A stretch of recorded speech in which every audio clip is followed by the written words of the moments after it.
Hey Measuring Hero, I'm Anna. Welcome again to one more episode of Tips and Tricks.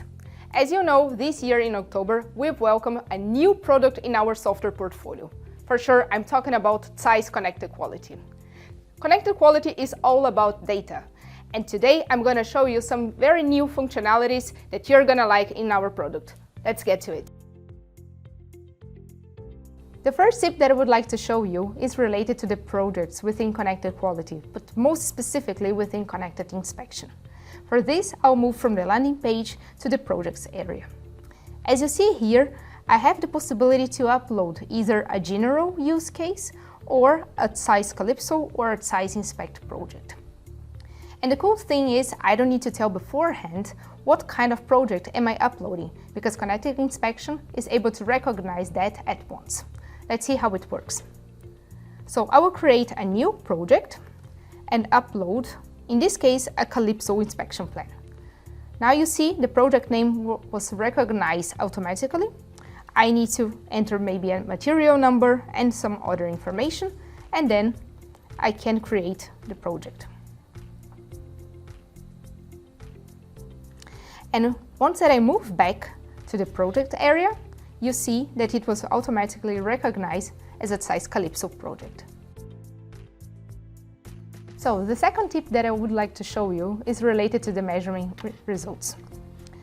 Sometimes it's important to tell apart which results were uploaded manually or automatically to the database. And it would be really nice to recognize that at once. So how can we do that within Connected Inspection? I'll show you. I'll upload a manual result here to the database, select a project version, also a device, and then once that is result was manually uploaded, you'll see that these results will have a hand on the side. Like this, you can recognize which results were manually uploaded to the database and which ones were uploaded automatically. And now, the third and the last tip for today. So sometimes it is important that we have this approval process for each of the measurement results.